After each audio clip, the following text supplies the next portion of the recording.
All right, we are just about to go live. It's just getting revved up. So, welcome everybody. Thanks for participating today to all of our hosts and panelists, and welcome as the attendees. We are rocking. We are ready to go. So, jumping right in, the whole COVID experience. We've all been working in it now since March. We had a lot of predictions on the last webinar of kind of what was going to happen, how things are going to go. Business is still moving forward. We're all still doing business, which is great. It's changing. But today we want to talk a lot about what we think if you want to call it the new normal, how long that's going to be, and what practices after the economy starts to open back up and more businesses starting to open up, and we kind of go back to find a new normal. What's really going to stay? What behaviors and practices from the COVID experience are going to carry forward into the real estate market in the future? We want to kind of talk about how to get people prepared for that and what we ourselves should be prepared for. So again, thanks for joining up here, and we'll get jumping right in for our participants. I want to do that. This is our third panel. It's a different panel every time. We should probably let the panelists introduce themselves, including myself and you. Yep, my mistake. Sorry, guys. So let's start with this fine young gentleman, Nick Dreher, who joined us today. Thanks guys for doing this, and thanks for having me on. My name is Nick Dreher. I've been in the industry for about 20 years now. I've done a little bit of everything, including 10 years as an agent. I've helped facilitate, brokerage development, ancillary service development, title and mortgage. Wrote a book, Mindset, Methods, and Metrics. Some people compare it to Gary Keller's book, but I don't know. I'm just going to let those people compare that. I'm a student of our business, and in that I love people. The real estate side of it specifically is always fundamentally where my heart lies. But the brokerage running and development and helping facilitate agents' success. I think the one thing that we have on this call in total is we all kind of come from the same standpoint. We all want to see the inconsistencies, the stress that agents experience. All of us together and independently have attempted to, at one point or another, solve that conundrum. And that's why I still am here every day, is because there are still more people to help. We can help them help their clients, and that's part of the job. But part of it is also for us to be able to help them. There's a 1.3 million real estate agents in the country, and many of them really truthfully have the goodness of helping clients on a Main Street basis, but don't necessarily understand the requirements, the consistencies, the models, the methods to doing it. And I think that that's where my heart is really, really, where I'm most passionate is. I want to help people avoid the pitfalls that we've all seen happen or have actually fallen into ourselves. So Nick, comparing your book to Gary's, but I'm pretty sure Gary's didn't have pop-ups or places of color in it, though, right? I mean, just want to make sure. You know what? It was a slight difference. On page 46 of Gary's book, you'll find metrics to being a successful agent. On mine, you'll find a diagram on, what's a happy seller look like. Draw it here. Nice. Tomato. All right, Jens, your intro. Or Jen. Hey everybody, thank you so much for having me on. My name is Jen Maines, and I've been in this wonderful business since 97, and have had the pleasure of being an individual agent running my team, ran a couple of real estate offices. I've also coached agents across the country, and just have a true passion for the realtor. I just love it and would never want to do anything else. So yeah, that's me, and I'm just honored to be here. All right, thanks for joining us, Jen. Long. Yep, Realty Group, partner with Mike, and happy to be on. And so for those that don't know Long and I, so we are the owners of Realty Group, both club wealth coaches like these guys. We help people across the nation, lab coat agent contributors. We're pretty much involved in anything real estate. And so when COVID hit our market, obviously we wanted to jump right in and see how we can, help service agents there too. So with that being said, are we ready for our first question that we can explore as a group? Let's do it. All right, let's do it. All right. So what I'd like to do is ask a question, maybe specifically to one of you guys, and then we can all kind of chime in after and add to the answer. So what challenges do you see for the market and our industry long term after COVID is, I don't want to say subsides, but after everybody's used to it, the economy starts to open, we open back up. Obviously, COVID might be here for years and years to come. So what challenges is our industry going to face from this point going forward as things start to reopen? Let's start with Jen on this one. Well, it's interesting because I think that we are, we're probably going to see that the market is we have to change.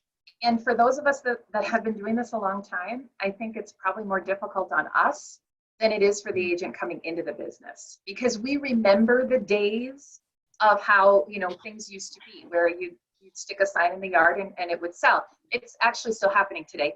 And yet I think what's really, right now, in the way that COVID is, we must act like we're in an emergency room situation. We get real calm, and yet there are like 5 things that we must do right now. And then I think those same 5 things, you just carry it into the next season. We've got to have extreme focus, not frantic, yet focused. And then check our vital signs. So what's working, what's not. Always looking at our numbers, making sure that we communicate effectively. And right now, turning up the communication with our clients is really important. Being flexible in our ways in which we accomplish things, yet steadfast in our goals. So our goals don't have to change. It just might be the way in which we get to them may change. And then lastly, speed to action. We can't think about stuff. If we think about stuff, it's too far gone. So I think the speed in which we implement is going to have to change. And that might be a challenge for those people that tend to like to think on things first. Right. Love it. Great answer. Nick, anything to add? No, I think that Jen is absolutely right, that the intentional, absolutely deliberate focus, the realities of doing the work that needs to be done on a real estate level, but the challenges that we might be facing, I think have been here.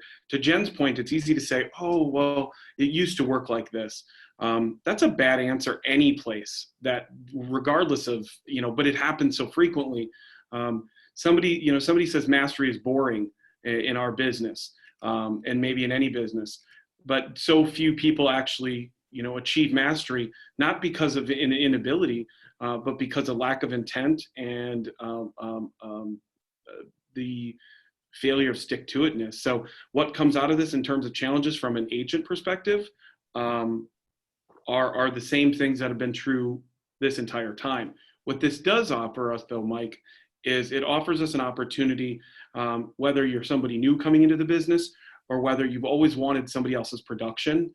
This is the great equalizer again, right? We get to see this 2 times in our career where people were doing business one way for so long, something fundamentally changes. Some people stay where they were. Other people go where they wanted to go that they hadn't gone before because they see an opportunity. Love it. All right. Long, anything to add, or should we move to the next question? Okay. So we always hear people say that innovation happens in times of need, right? Why go innovate something new when there's no need to? So what innovations have you seen our industry make, and which ones do you think will remain permanent? And let's start with Long on this one. First of all, if people are on Zoom, feel free to add in the Q&A. We'll answer some of those questions. Otherwise, Facebook, Mike, just scroll, you find some of those. And can you ask that question again? I want to make sure that. Yep, I'm saying that, with innovation, what innovations have we seen the industry make, because of COVID, and which ones do we think will remain permanent long term? Yep. I think it takes about 21 to 30 days. We all know to change your habit, right? And lately, the virtual thing is getting more and more friendlier. People are more accepting it more. So I think you're going to see the virtual showing, virtual open house, That kind of stuff is going to be more acceptable. So that's going to see a lot of innovation come out of that. I mean, Astro Room, ASTEROOM. That's a new camera you can get now for like $55, $60 that can do 3D camera. That, we highly encourage using professional photographer to do videos and pictures. But if you need to do it yourself, make sure you start adding to your, your equipment. Nice. Jen, how about you? Any innovations you see that will stick long term? Well, I think for just to Long's point, I mean, we're going to do so much more efficiency things from Zoom. I always tease because on Mondays it's death by Zoom. I mean, it's in my life. It's Us too. Zoom. Yep. Yeah. So you'll see, of course, those memes everywhere. I do think some of the things might come back. My gut tells me that we might start seeing, open houses coming back. We'll see. It really does depend. I think though some of the efficiencies are cool, and we can get a lot more done. The buyer representation appointment in a virtual, like think of this. One of my agents just said this morning at our huddle. She said, if I get a sign call before for my own safety, I would want to meet them at the office and get it all set up. And she said, now if they're willing to get on a Zoom call with me and I can get all that information from them on a Zoom, I don't have to drive into the office. They don't have to drive into the office. I might be able to capture them while they're hot. That can be a great thing. So I think we'll do a lot more. We're going to Zoom. So it's funny you said that because I've wondered if open houses will show any real viability after this, because they maybe have proved to be ineffectual, not even necessary, possibly. We'll see.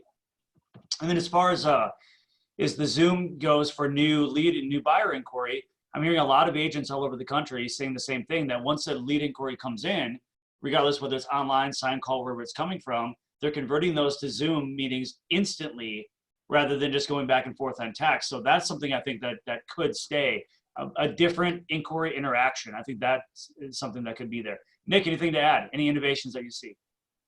Yeah, one of the things I think will come out of this that was starting, we were trying to innovate this, but without many mass adaptation, without the need to do it, is that real estate agents, and Mike, you and I've talked about this, Long, Jen, we've all talked about this personally together at different times, is that the transaction itself has artificially been,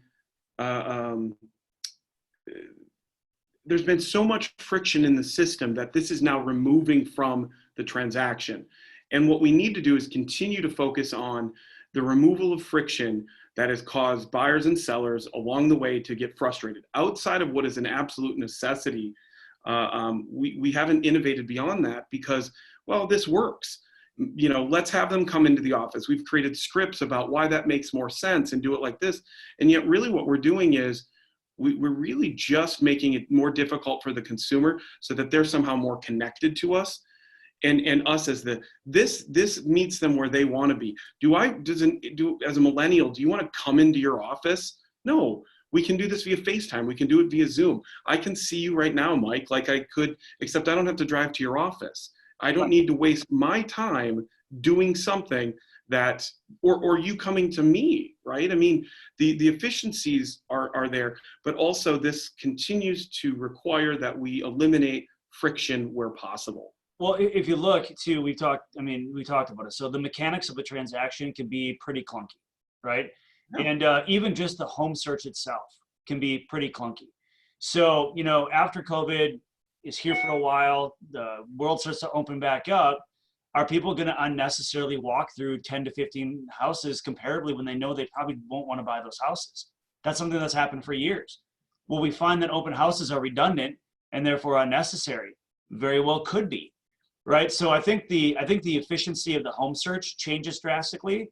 I think the mechanics of the transaction changes. In open houses, for example, I'm seeing agents do things like virtual open houses where they're walking through with interaction. I don't mean just giving a Facebook Live, but they're doing interaction like Zoom, having buyers log into Zoom so you can communicate two ways while you're seeing the house. Nick, would you mind walking over there and opening up the closet door so I can see how big it is? Nick, would you measure that wall to see if my furniture would fit there?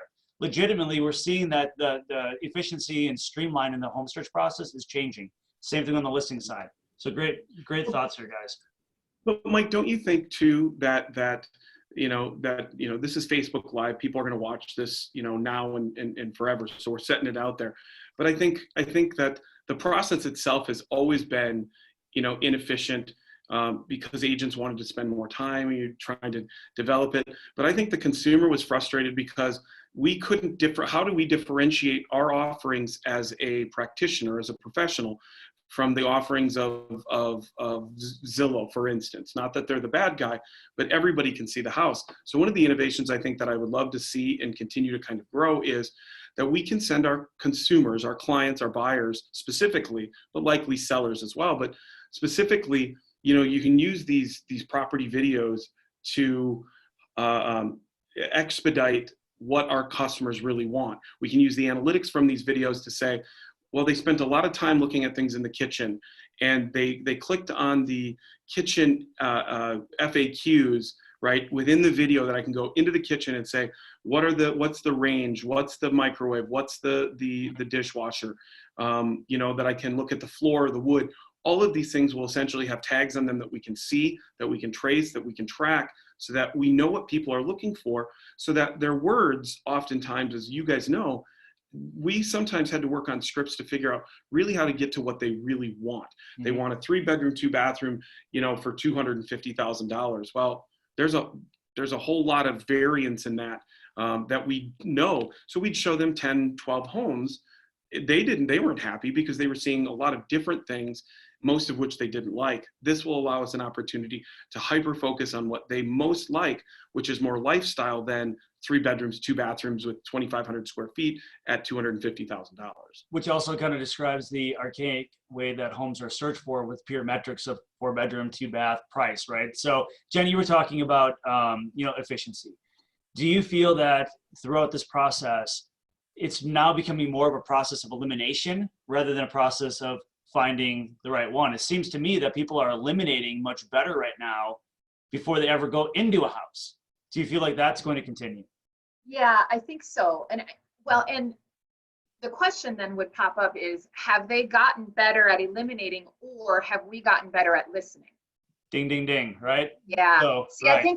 I think our skills are sharpening. I'm not quite sure that the consumer has changed as much as we as an industry have finally decided that we're going to listen and get to the point much quicker using the right questions, because, of course, the power of the answer is in direct proportion to the power of the question. And so when they say, I want a 4-bedroom, 3-bath, 3-car garage with a lower level walkout, a question, instead of asking what they're looking for in a home, we might need to ask a different question. Right. And right.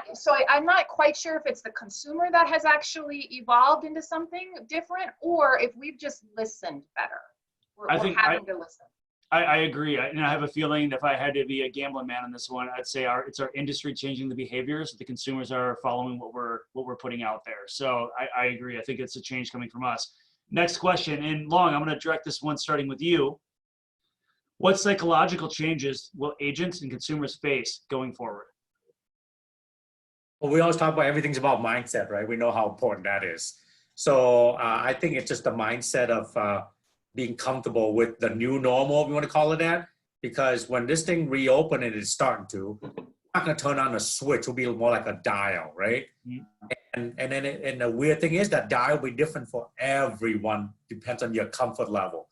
Right now, COVID is like almost like politics or religion. You almost don't want to talk about it because either you are like, this is the Armageddon, or you're like, this is no big deal. We all know somewhere in the middle. Don't take it lightly, but you're not going to be wiped out either. So I think that the biggest thing would be Mike is dealing with mindset, and then being comfortable and empathetic with the other side. They might not feel the same way you do, so don't try to tell them why are you scared, why are you not scared, and just understand it. Agreed. Jen, anything to add? So there's a great book out right now. I just heard this on a call this morning. There's a great book called Fix This Next, and it's written by the same author that wrote Profit First. Oh. And he said that there's 5 things that people go through in great change, in market shifts, pandemics, whatever. The first is shock. So if our agents are still living in shock, you can't get stuck in shock. And then the second one is desperation. And that's like everybody running out and getting toilet paper. Like, where did that come from? But it was just this, like, everyone was caught in desperation. And then evaluation, then we go to like, does it really make sense that we need 72 rolls of toilet paper every third day? No, that doesn't make sense. And then we go into deliberate action. Like, okay, let's figure out what we need to do to go forward. And then we're going to see what it says in this book, and what was so eloquently talked about this morning is this surge of the wealth transition. You know, we know this. And that surge, I see that coming. And so that book, I would highly recommend. I've got it on order right now. It's called Fix This Next. Love it. So you did bring up a really good hot ticket item. We are all wondering why Nick Dreher was driving down the road with this vehicle brimming full of toilet paper, falling out of every window. I mean, he can answer that himself, I guess. When we were younger, right? When we were younger, when you get your house TP, you feel like bad. Now it's like you win a lottery. Okay, so Nick, anything psychological changes that consumers and agents will face going forward? You guys, I think that we would be derelict to not. I think to say today that the consumer confidence and the mindset isn't going to have a significant impact. Prevents our agents from really understanding not only their need. There's always going to be real estate needs. We all know that. None of us are saying that that's going to fail, that's going to falter. And that as agents, we need to be better at a lot of different things, and this is causing us to be better. But I will say that the consumer now, especially the millennial consumer, has seen two significant shifts in their life, in business, in their comfort. Now, maybe this has happened through history, but never has it happened with such proximity to another crisis in which everything is called into question. And I think that for me, the question then becomes, for Minnesotans, for example, is we're all in Minnesota, okay? We've seen low inventories be an issue for the last, 4 or 5 years with increasing intensity, right? So what is this going to do to that inventory? I'll tell you what I think it's going to do from what I've read. That, and this is only for Minnesota because I've only talked to economists specifically about this, is that in other markets, there is a conspicuous consumption factor. The reality of why do you buy a new home in California? You go from a $5 million to an $8 million home. Is that for you? No, it's for the lifestyle that you're portraying. Mm-hmm. So Minnesotans and Midwesterners in general are a little bit different. The question you have to ask yourself is, who do you know that should sell in a traditional model that we're used to? Who should have sold and didn't sell? If we can understand that person prior to this, I think we can start to answer a question of how do we market going into the future? I've used my parents when I talk to agents. I've used aunts and uncles and cousins who absolutely have the financial means to upgrade their homes, but have chosen not to. That has provided no inventory on the low end, so people aren't moving as frequently. So our lifestyle decisions in the Midwest, or specifically here in Minnesota, are impacting it because of a reason that we have yet to define. Now, there are transactions, yeah, there are absolutely transactions, but if we can help understand the motivation and the psychology of the average homeowner, average home seller, we can help our agents understand how to have better conversations with them. Because right now, I'm not seeing that. It feels like what Long said. It's either complete BS and it's all sales talk, and you tell with their embedded commands that I feel uncomfortable with in the Midwest. I don't like the way that makes me feel. I'll use, an example of that.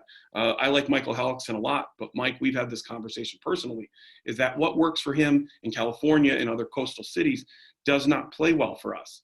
I don't like the way it, and neither does the consumer. We need to be able to find a way to help the agent understand the real needs of the buyers and sellers, not just the people that are raising their hands, because they're raising their hands less frequently. Yeah, so not just the needs, but also the intellectual and emotional impacts too. I mean, you have to have, that's something I think we're all going to really have to focus on going forward, isn't just objection handling and scripts to close, it's going to be, empathy and service coming from concern and contribution first. All right. I think, cool. can I add to that, Mike? 'Cause I think that's what's going to separate the great agent from the good agents. Because first of all, the real estate IQ should be the minimal you should have, right? You should know, but the real estate EQ is where it's going to take you to the next level right now during this time. Yeah, emotional intelligence all day. All right, next question. How do we think more commerce will open up in Minnesota? How do you see rolling out more business openings up, and what kind of reactions and what kind of consequences do we see of that rolling forward? I'm going to start with Long. I think we started you last time. Jen, let's start with you. So I think we're seeing two, very different views on this, perspectives. One, like, let's get everything open. I really want to go have a drink at a bar. And then the second one is I'm literally never leaving my house again. So, so we have very differing what is going to be allowed versus how to be effective. So within our office, we've started our open, like we're up and running. We've never been, of course, as everybody knows, as real estate's always been an essential thing. So we've always been working. As far as our office is concerned, however, I've got some people in my leadership team that want to stay home forever. And so we're doing a compromise of that. I think we're going to see a slow turn of the dial, like we heard.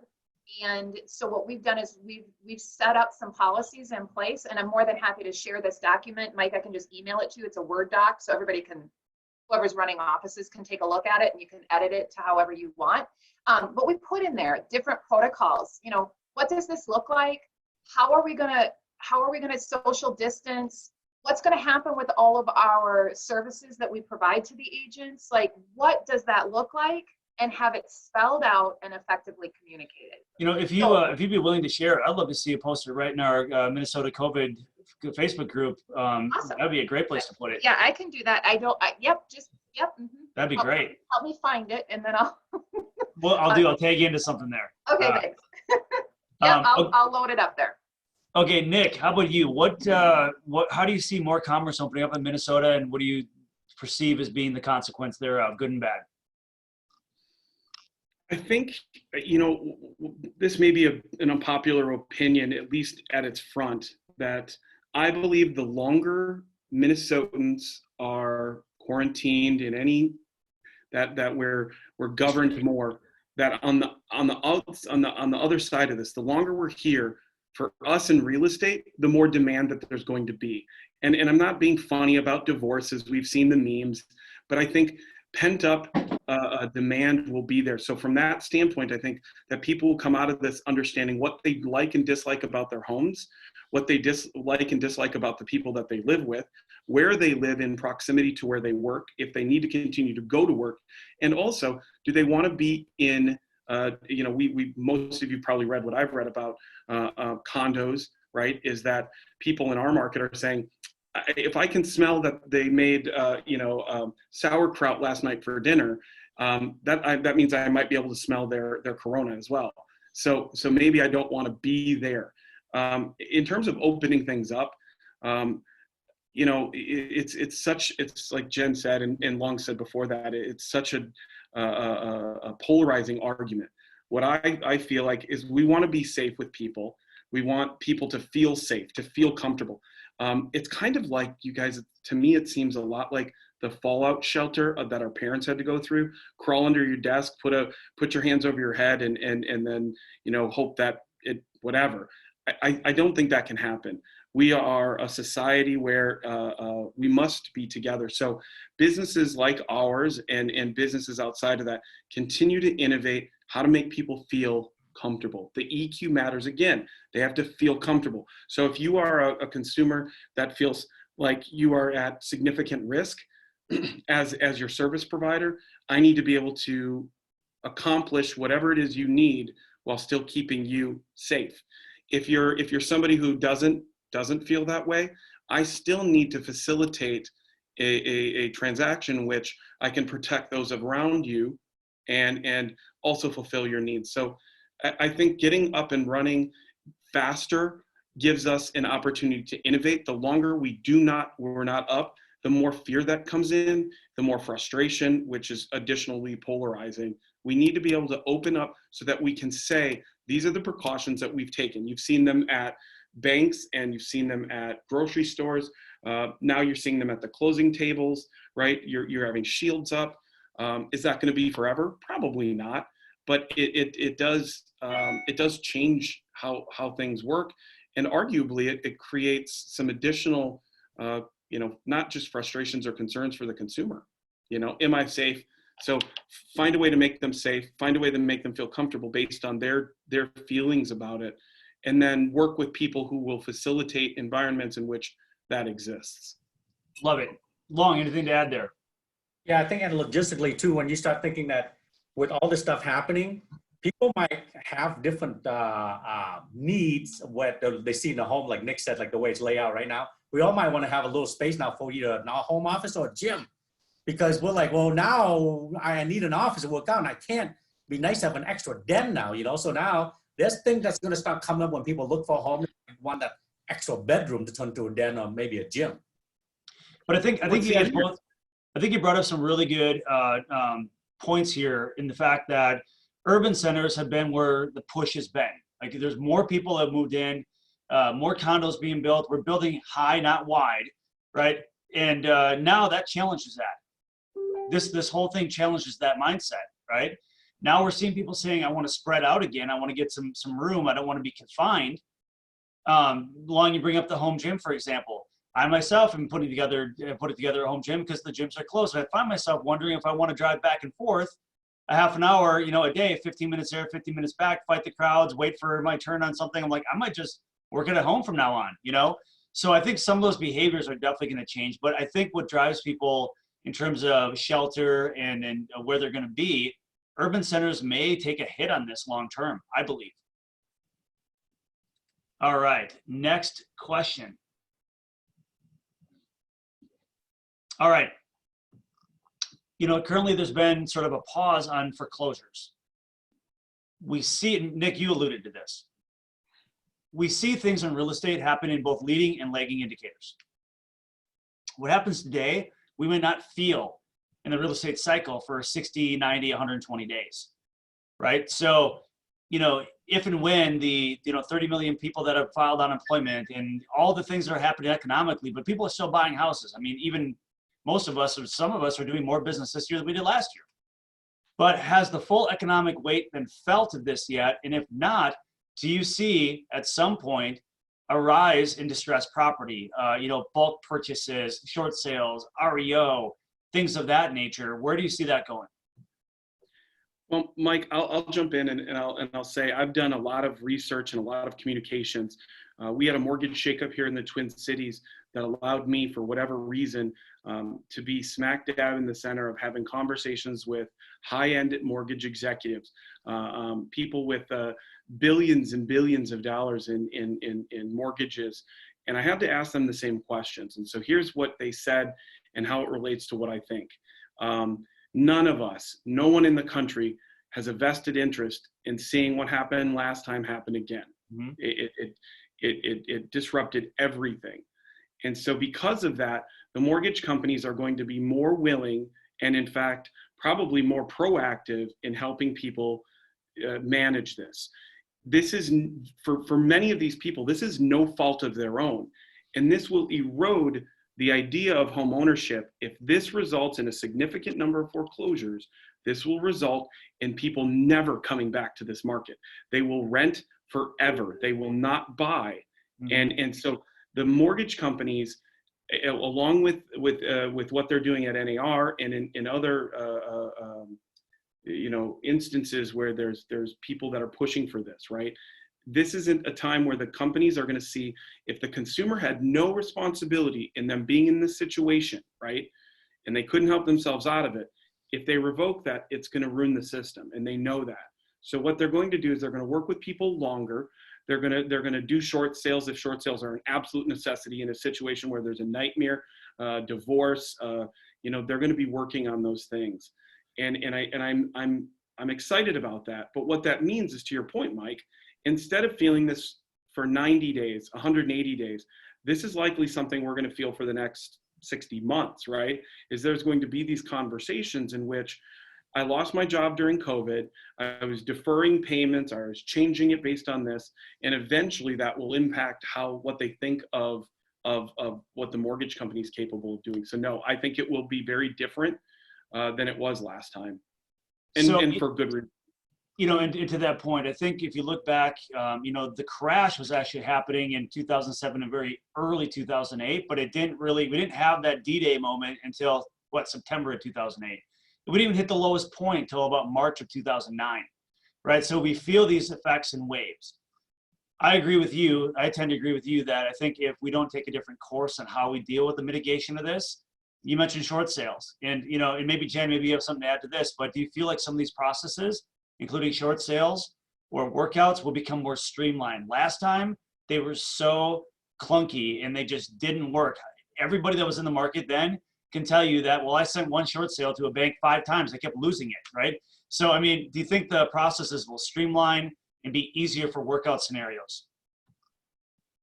Yeah, I think they're going to do everything they can to avoid what we went through the last time.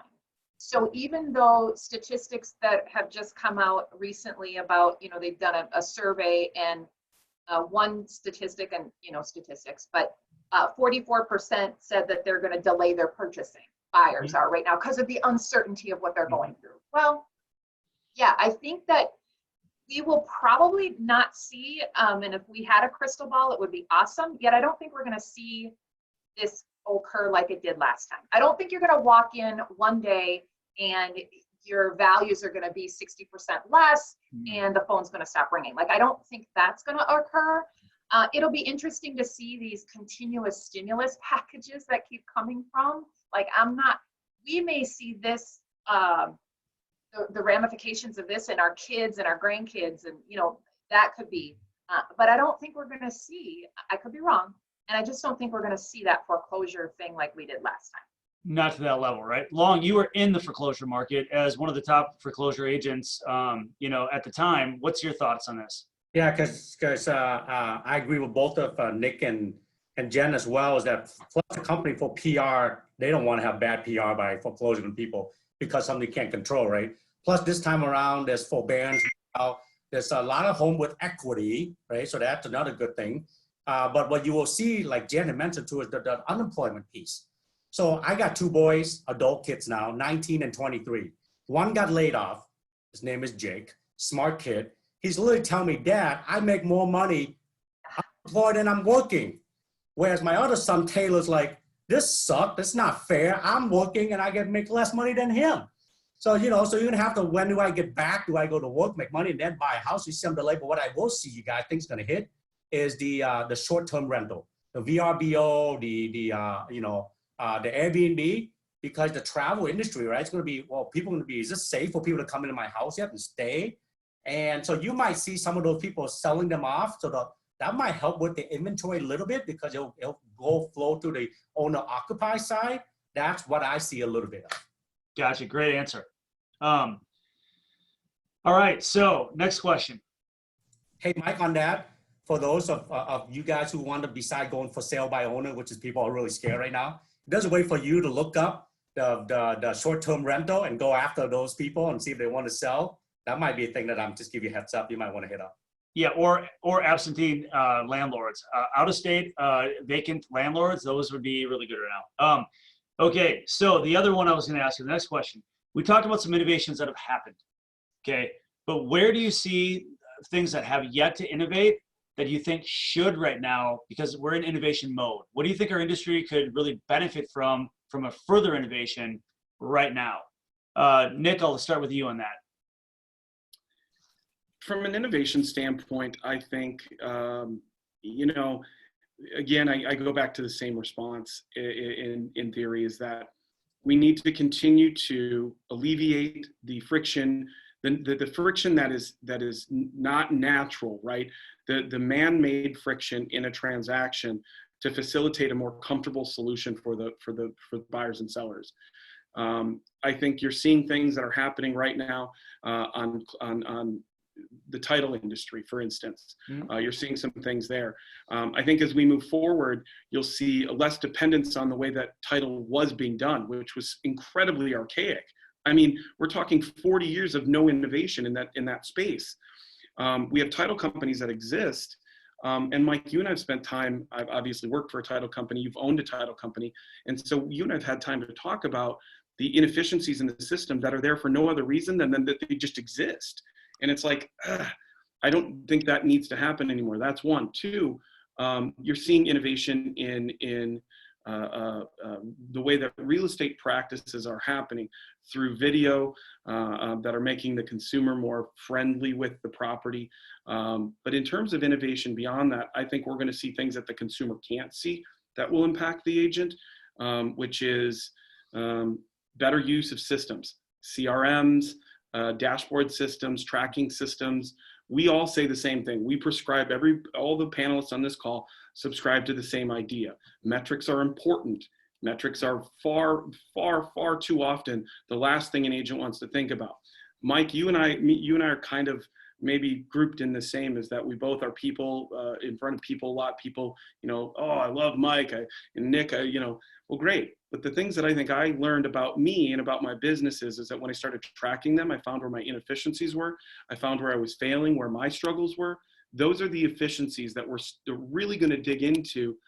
Companies like YLOPO, companies like Call Action, companies like Chime, companies that are really, really starting to answer the question of agent productivity and communication, right? Not just forced communication, but legitimate touches that make people feel like they know you, like you, trust you, and would likely use you and refer you. Nice. Okay, Jen, so future innovations that you think have yet to happen or are just happening now that need to? I think things that are going to be picking up. My daughter is an interior designer.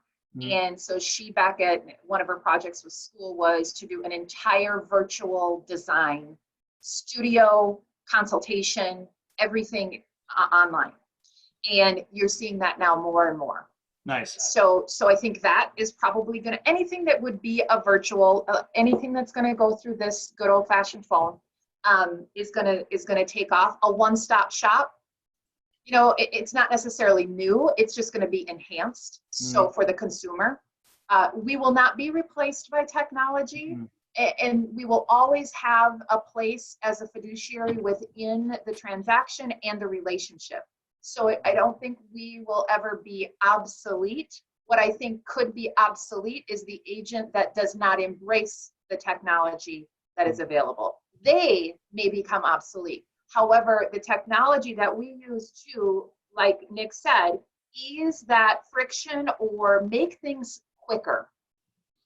That's all of those things are gonna take off. Not that they're brand new, and we don't even know. I mean, I was reading somewhere in the last shift of all of the things that had come from that, like Uber and Verbo and some of the innovative things that came out of different shifts in the market, the travel industry. We went through Expedia and all that jazz. We're seeing a bunch more of that stuff. I'm not sure what else is going to come out, but those are the things that I immediately gravitate to. Make it easy, make it quick, make it that I can click on it in my pajamas, and then give me a person that I can talk to after I've done all those things. Love it. Long. Yes, all great point. I check off a bunch of these I wrote down. You guys both hit it. A couple things I would add is this. Because we're in a people business, for a while there, it was shifting from the local to global, right? The Zillow, the open door coming in without relationship and trying to buy up. I think it's shifting back up to the local. So you can be as hyper-localist as possible to say, oh yeah, Nick, he's in my neighborhood. He's in my community. Jen, so you want to really step up on doing that, even though it might be virtually, still keep that relationship management and building somehow with the virtual technology. The other thing I would add is maybe start being comfortable using the VR, all this virtual reality thing. Pretty soon, like Jen said, they'll be in the PJ, but they want to go through the showing, like on the Asian culture, right? A lot of time, if you guys ever work with Asian families, show up, there's 50 of them show up, grandma, grandpa, cousin, everybody show up. Now it might be a VR where everybody can watch from their home and all they do is all the virtual showing, open house, whatever it might be. But watch out for the Zillow and the Open Door. They're going to come back again because there's so much money behind it. They're going to find a way to leverage this to try to take advantage because there are 80% of the agents out there who are not doing what we're talking about right now. I agree. I think you're going to see, a focus more on local again, but let's learn the lessons that Zillow did well. Let's learn the lessons that Open Door did well. The things they were talking about, let's pay attention to that because they do matter. And they did catch consumer attention by having the right talking points. I also like to add to this question as well.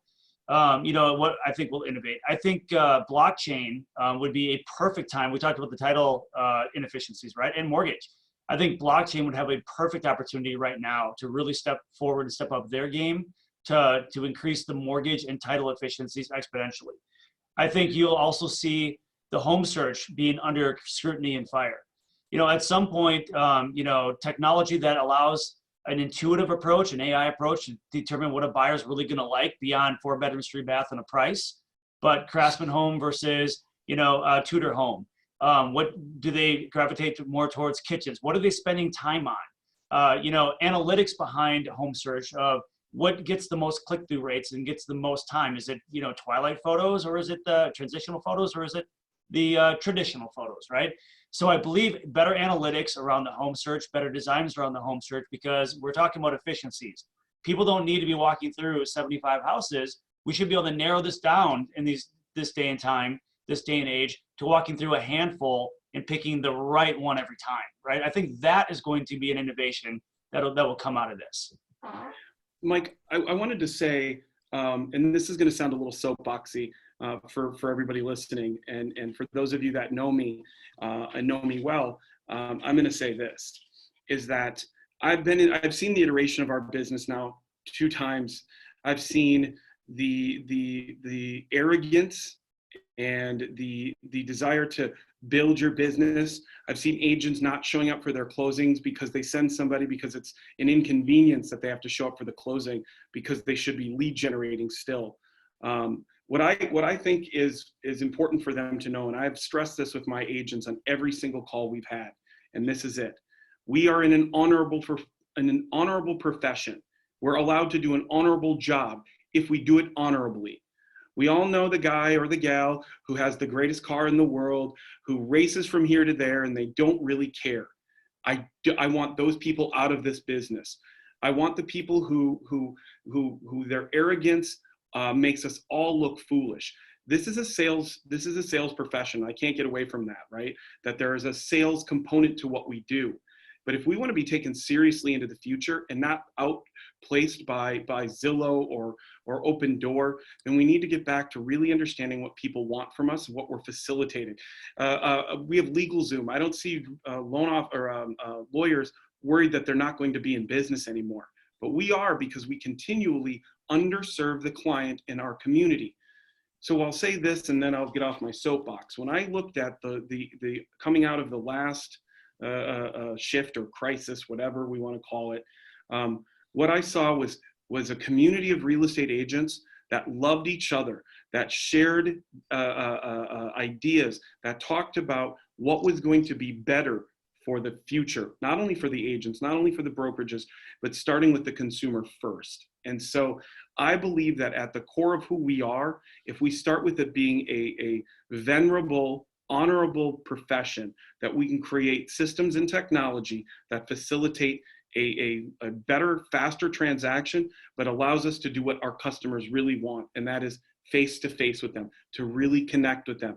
Let the ego go. For all the guys who want to, ego up like they're the best thing in the world, I would argue that though the clients never get what they want, and they're the problem that has created a commodity type relationship with our consumer, because the consumer doesn't care as much if they can get everything from everybody, but they can't.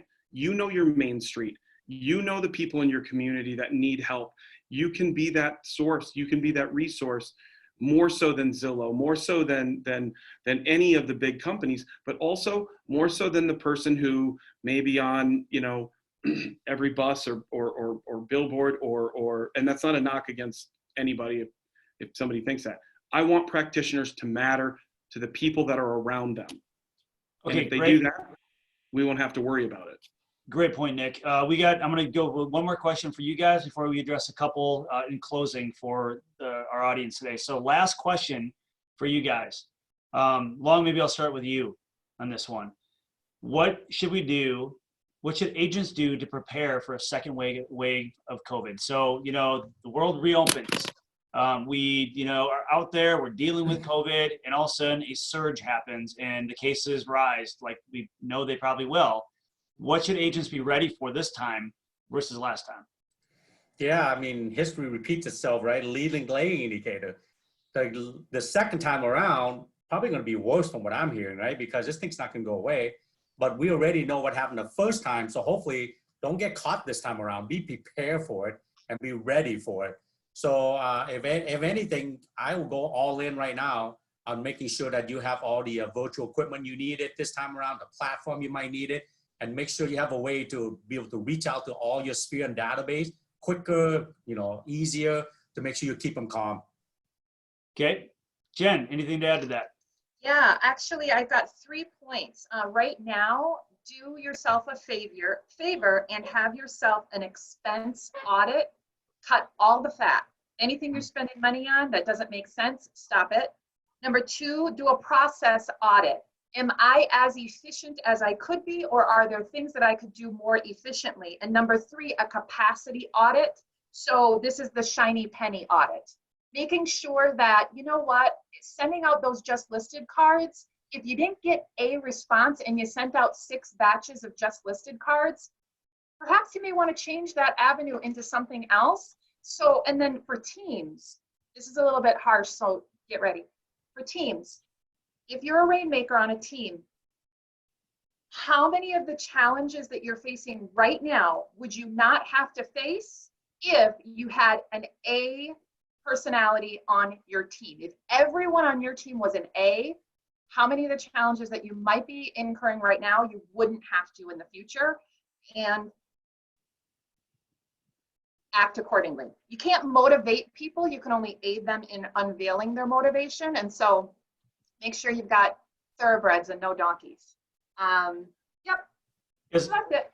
as long as I like to say, eagles don't fly with turkeys. Yeah, right. Yeah, we had that conversation. Yeah.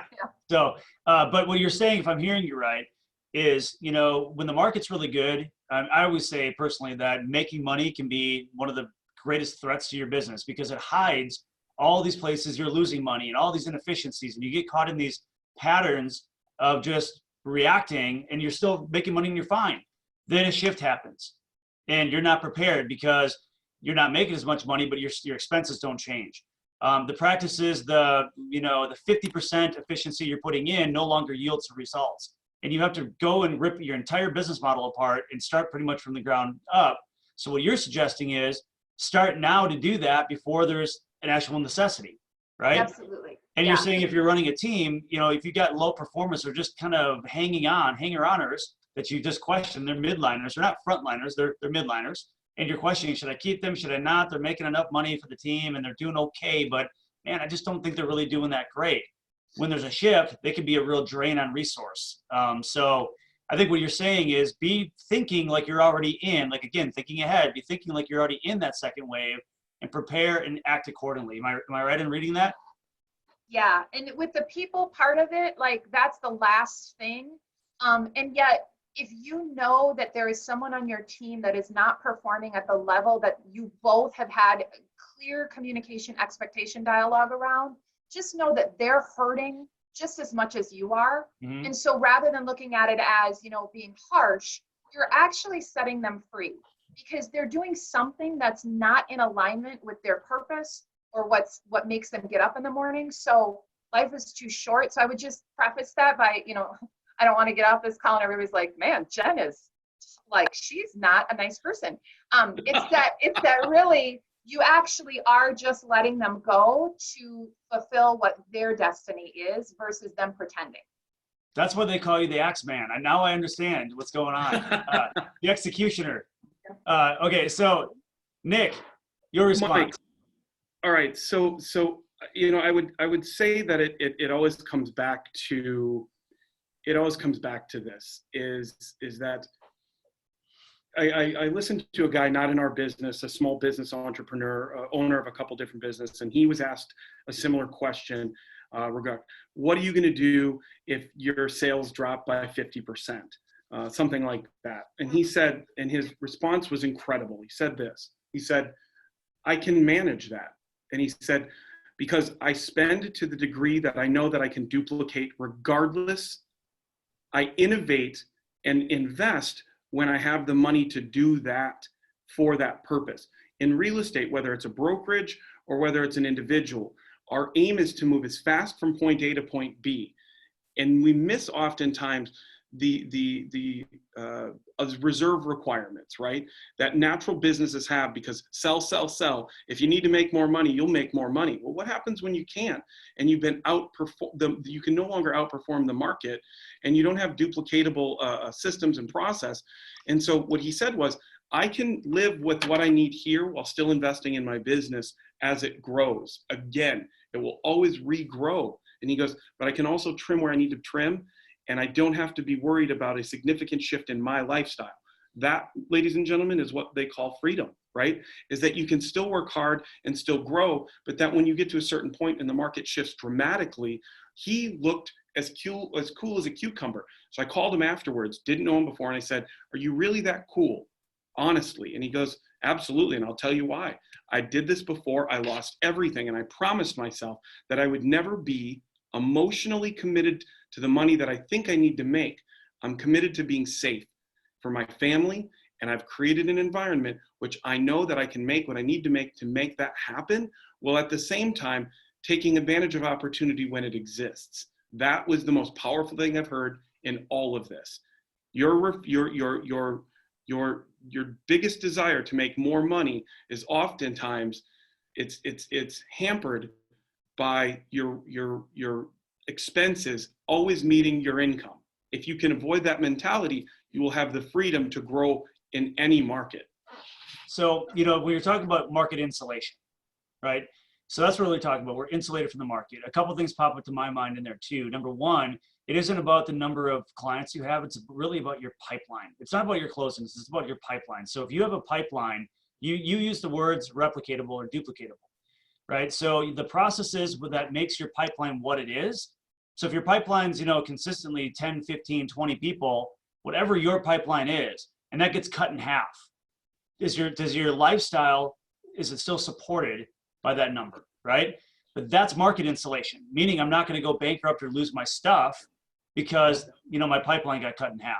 But then even if it does get cut in half, is there something inside of my process that I can do something to regrow it back up even in the current market? This is what we talk about market insulation. Like, you're not subject to a market shift if you know how to build a pipeline.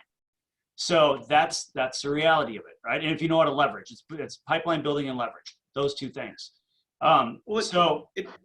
Mike, it always comes in the same directive, is that, well, we grow, we don't take notes on where we got to that point. So if you took notes and said, I hired this person here and this person here, and I used this product here, or I invested this amount here, then we can say, you know, this is unpopular to say, I don't like saying it right now, but I'm going to have to let this person go because it's coming down. But the amount that you take, right, the amount that you need is always going to be, you're always going to be able to do that if you know, once I get back down to this point, I'm going to let people know ahead of time that this is what we're working towards. Everybody on my staff realizes there's benchmarks, and at those benchmarks, there's both pros and cons.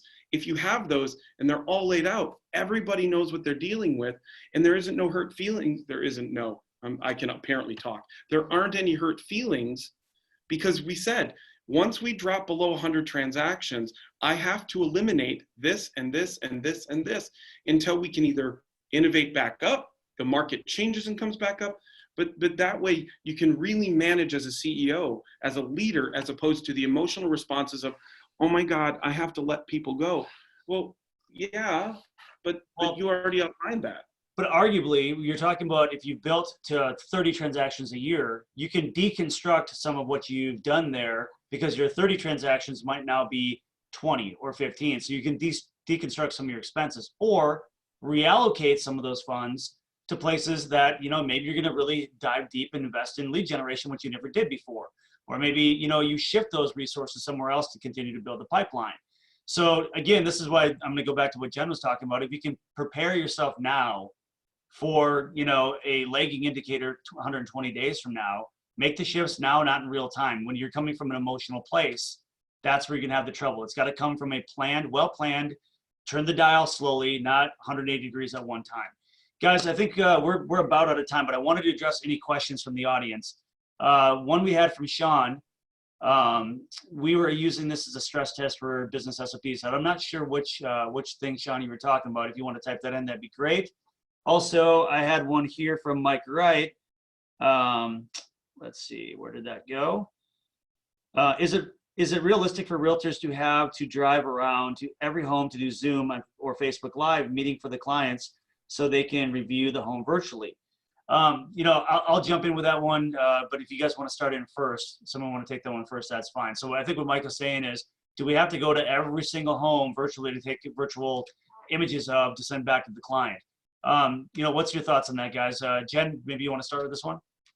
Yeah, I don't think so. I think there are already enough resources out there that they can click on them themselves and then whittle it down to their top 3. It's just like if we're having a normal buyer presentation, go drive by these neighborhoods, see if it's a good traffic pattern, if it's close to where you want to go for school, if you're going to go for work, and then whittle it down to your top 3, and then we'll go set up the showings for the top 3. Just do the same thing virtually. And I think it really comes down to strong listing agents, because the strong listing agents are providing most of this really strong virtual technology now. And then the buyer's agents, then are going, okay, we're going to help whittle this down. Rather than looking at everything, I'm going to help you consult. We talked about technology, right? 2/3 of our job is be replaced. Like, we don't need an agent to present houses for sale anymore, because buyers can find those on their own. We've essentially kind of been replaced there. We've been replaced to a point in opening doors for people. There's not our market, but there's markets out there that you have virtual showings, or self-guided showings all the time now, which you can't really get rid of, which you can't replace. And it's actually growing more of a need for is high-level consulting, advocacy, and emotional support. That's where people are really leaning into realtors, and what we can't forget what we really do. So Nick, same question. Do we need to go out there and do virtual, imaging for our buyers in every single house? It's a great question, and some of you may have read this, some of you may have not. There's an Inman article for an Inman senior, one of their senior editors or assistant editors, and she's in a different market entirely. Her approach to things are probably a little bit more reflective of her market in California than ours, not just from a price point, but from the mentality of the average buyer. But what I found interesting was exactly what you just said, Mike.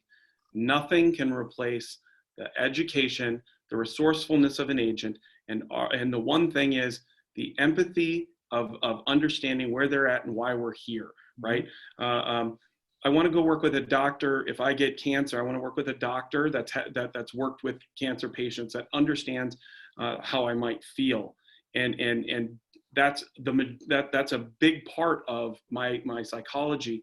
And so I think it is an absolute necessity to pay attention to why people want us a part of the transaction, and that is, sometimes they want a hug that says, it's going to be okay. I've been here before.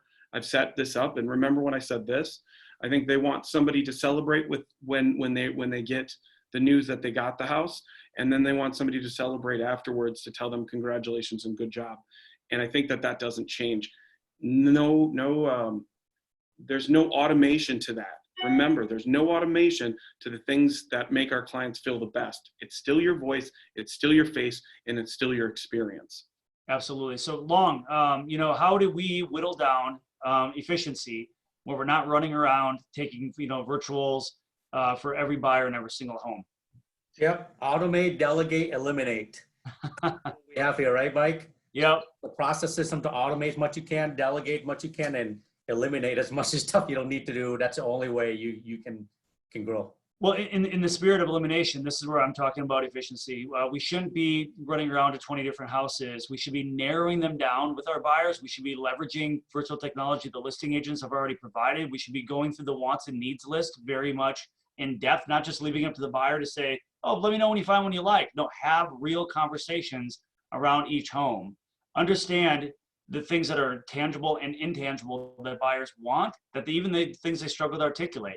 Be at the advisory level where you're helping people whittle things down. That way the houses you're going into, there's less of them, but they're more impactful. That's where I think we get rid of or get away from having to do that, really labor intensive search. Anything else to add to that, guys? We're about at time. One thing that I will add is that the advocacy, the point of education, one of the number one things that I've heard from surveys of buyers right now is the wide angle lens technology that we're using to show an entire room is fantastic, but it betrays the size of the room. We need to help our people understand that when you're buying a house in, say, Crystal or St. Louis Park, we have great video. We've got great video of it. When you get in, the image may have portrayed it to be larger than it was, and I know that that's come from first-time home buyers in the survey that NAR did, and it was incredible to see. So be sure to be advising them about what they're seeing in video that might not actually exist the way that it looks from a wide-angle camera lens. Well, keep in mind, Nick. I mean, this is one of these things that shifted. It's very subtle. But we did these wide-angle camera lenses for one purpose: to drive more traffic to physically walk into the property, right? Now that's shifting. We don't want everybody walking through the property. So as listing agents, get yourself a really good phone stabilizer, get yourself a gimbal, walk through and take live video of every single property on top of the Matterports. Actually walk people and give people a very realistic look at what they're buying. You don't want every buyer in the house now. You want every eye. Like, your job now is to get all the people to see your property, all the people to click on it, but they need to see a realistic view of it and see if they want to walk through or not, because we got to lower foot traffic, but up the likelihood that they're going to buy. If you look at the stats, what I'm seeing with our transaction coordinators, there's less foot traffic per home, but higher ratio of offers per showing. More people are writing offers because they're more selective on the house. Like, they're not just wasting their time looking at any house. They're more deliberate and intentional, and therefore the offers per house per showing is going up. So anyway, guys, we're at time. I could talk all day. I won't stop. You guys know me, so I'll just keep going. But that being said, any final thoughts? Real quick, under 1 minute. Final thoughts. Jen, you want to start?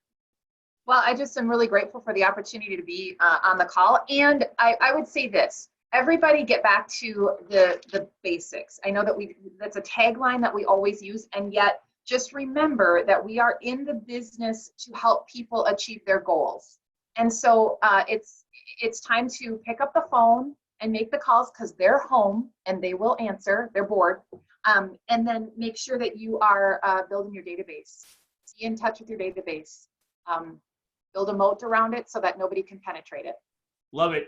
All right, so that's not an actual moat. That is not an invitation, Nick, for you to try to scale the wall. So just don't do that. All right, Nick, final thoughts. Do the work. Let God move the mountains. Do the work. Let God move the mountains. There's always something. If you're at home right now and you're watching this and you're a real estate agent and you're at home right now and you're getting to your wit's end and you can't actually say you've developed any systems or process in your business, then I can't feel sorry for you when we come out of this. If you haven't worked on your business at this time, then you're going to be outpaced by agents who have. Take some time that is delineated specifically in your day to considering what things you haven't done in the past that you should have done, and what things you're going to do in the future that are going to alleviate the stress that comes along with being an agent. This is the time. I'm not saying you should go learn how to speak Mandarin. I'm saying at the very minimum, learn how your business is going to grow and be purposeful. Love it. Long, imparting thought.